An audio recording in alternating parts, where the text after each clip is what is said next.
Om Swastiastu. Om Swastiastu. Om Wignamastu Namasidam. Para pemirsa Yuda Triguna Channel dimanapun berada, kali ini kita kembali membahas sebuah konsep di dalam Hindu yang sudah tidak asing lagi, yaitu Triguna. Triguna sebuah konsep yang acap kali menjadi penting dibicarakan dalam studi Hindu. Hari ini saya telah mendatangkan seorang narasumber, Ida Bagus Putu Suama, MA PhD, dan hari ini kita minta untuk menjelaskan apa sesungguhnya nama Triguna itu. Jadi Durusa. Terima kasih. Triguna, tri artinya tiga, guna artinya sifat. Namun di dalam filsafat Sankhya atau Sankhya Darsana, guna itu tidak hanya dimaknai sebagai sifat, ya, tapi juga sebagai sebuah konstituen atau pembentuk dari prakrti. Jadi Triguna itu membentuk prakrti. Ya. Ada tiga guna, yaitu Satwam, Rajas, Tamas. Sudah kita pengetahuan kita sudah demikian. Tapi barangkali pemirsa masih ingin tahu Satyam, Rajas, Tamas, explore tuh aja. Sebelum ke sana, barangkali kita mencoba melihat dari aspek atau prinsip tertinggi yang menjadikan alam dengan segala isinya.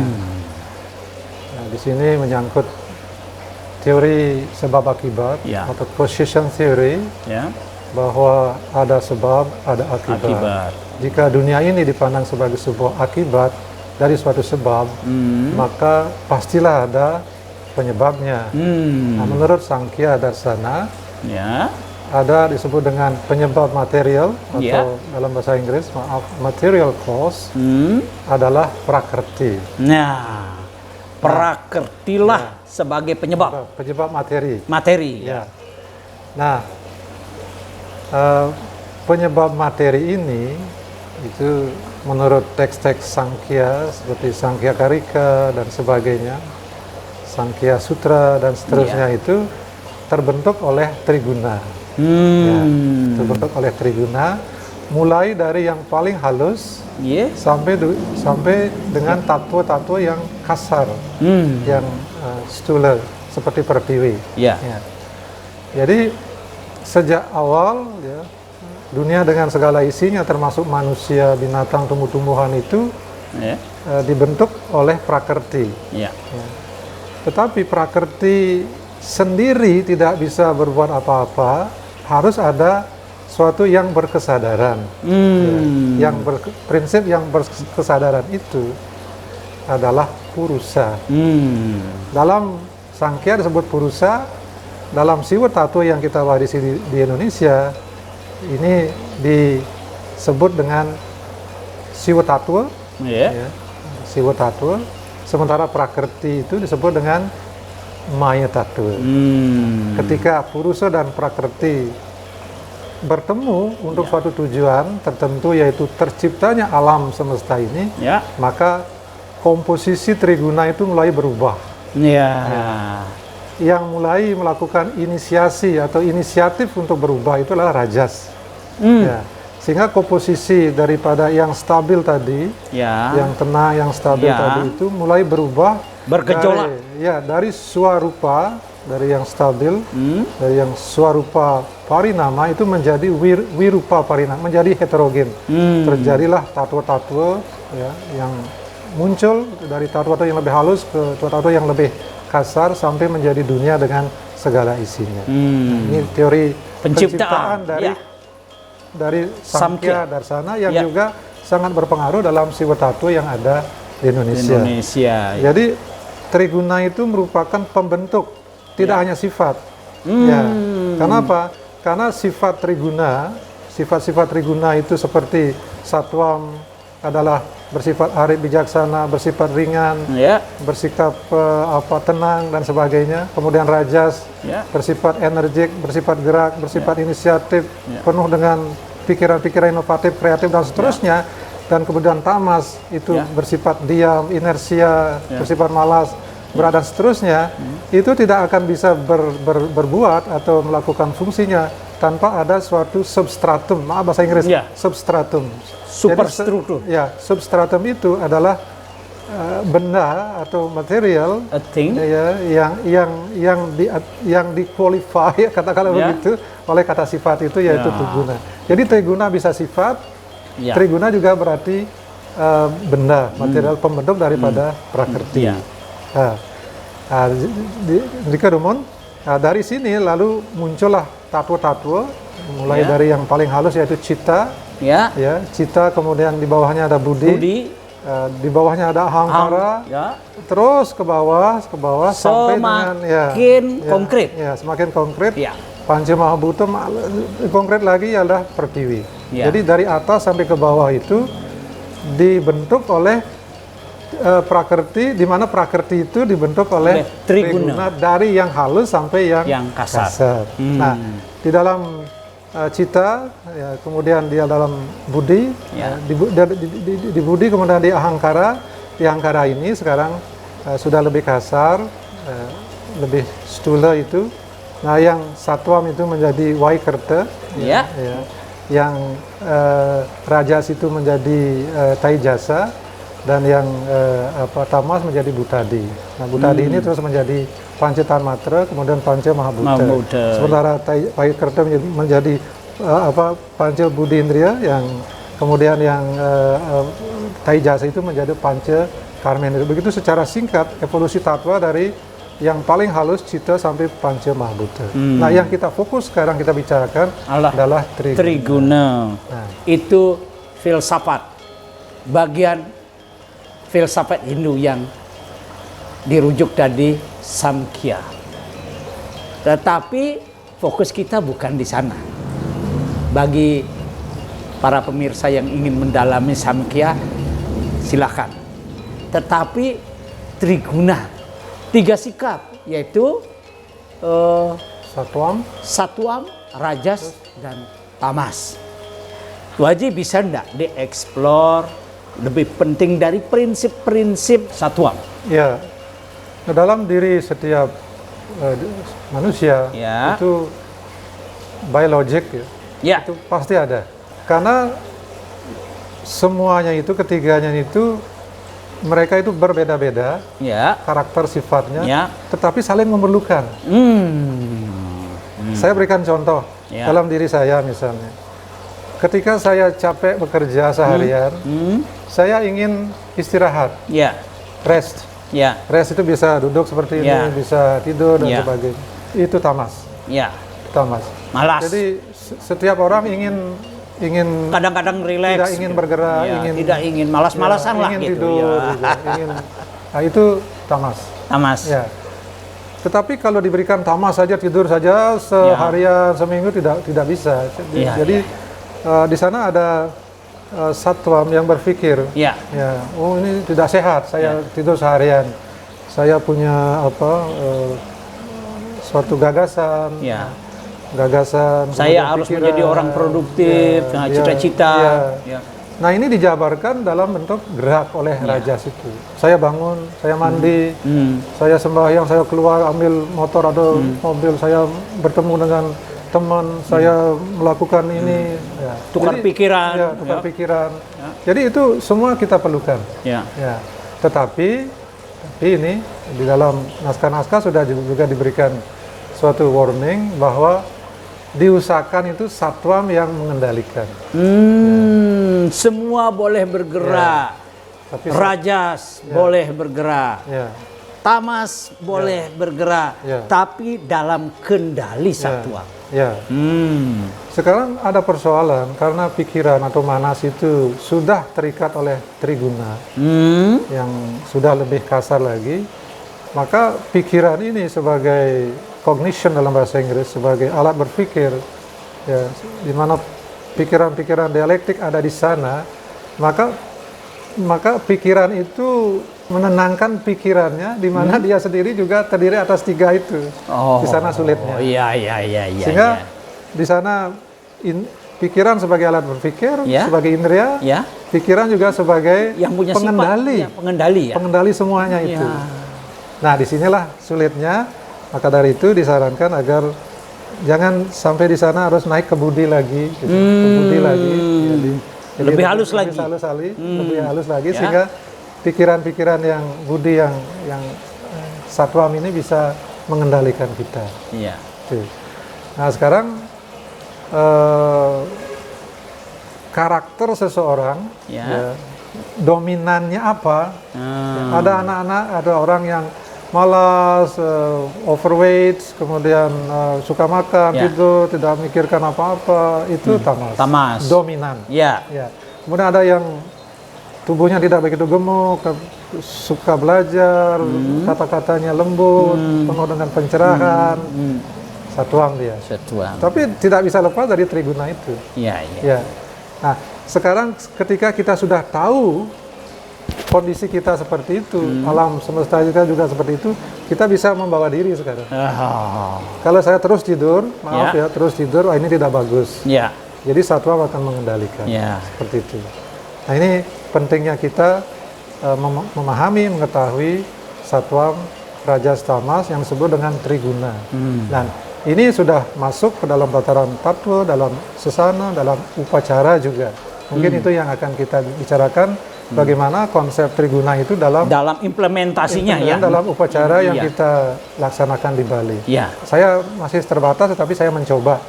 Urusan apa? Kira-kira implementasi sebelum ke sana, secara umum dalam alam semesta ini, tumbuh-tumbuhan itu bisa diklasifikasikan menjadi salah satu itu. Misalnya tumbuhan A, B, C, ada yang bisa diklasifikasikan sebagai satwam, sebagai raja, sebagai tamas. Misalnya jahe. Jahe, saya kira pengetahuan umum kita semua, itu adalah rajas.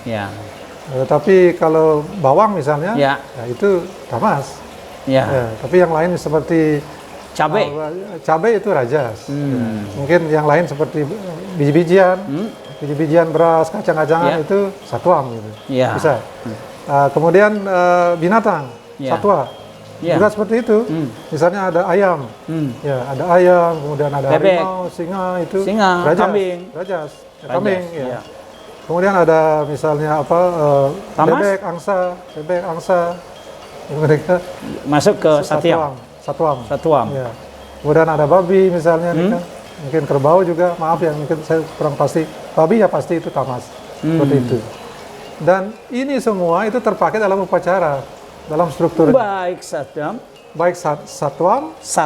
rajas, dan tamas itu terpakai semuanya sesuai dengan posisinya. Jadi tidak diklasifikasikan ini raja saja yang dipakai, kemudian yang tamas tidak begitu ya. Mengapa demikian? Karena saling membutuhkan. Dia bekerja bersama-sama secara holistik untuk tujuan tertentu. Jadi dia saling berbeda, tetapi saling memberi dukungan. Karakternya berbeda, tetapi memberikan dukungan. Saya lanjutkan sekarang dalam upacara. Maaf, mungkin hanya sedikit yang dapat saya sampaikan. Nanti para sulinge, guru-guru agama pasti lebih tahu daripada itu. Misalnya kalau kita bikin daksina, di sana ada peras, di sana ada namanya kojong rangkad. Kojong rangkad itu bentuknya segitiga gitu. Ibu-ibu sana pasti tahu itu. Itu bentuk trikona. Tri inilah triguna. Salah satu bentuknya triguna. Jadi dia bentuknya sudah masuk pada upacara, tidak hanya bahan saja.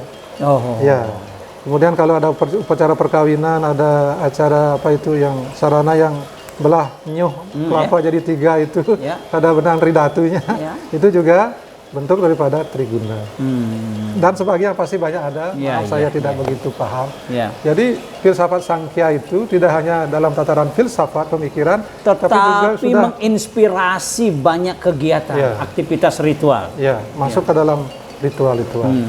Nah, kalau boleh saya lanjutkan sedikit lagi. Dalam proses utpati itu posisi Triguna itu menjadi wirupa, menjadi heterogen, Ya. berubah dia menjadi begitu kompleks, begitu banyak, menjadilah alam semesta ini. Ketika lebur atau pralina atau pralaya itu disebut dengan swarupa, perubahan ke homogenitas, homogenas. Dan ini jelas sekali kita perlihatkan pada saat upacara seperti Pitrayannya. Ketika kita akan merelina, Ya. itu baik itu Sawa Wadana maupun Atma Wadana, itu dalam prosesi nganyut misalnya, nganyut punika setelah galih ini kawiyag gitu, taruh di Nyogading Kasturi ini kan, harus ini dari pertiwi ke pertiwi. Dari pertiwi Ke ke pertiwi. pertiwi. Ya. Ya. Dari apa ke apa.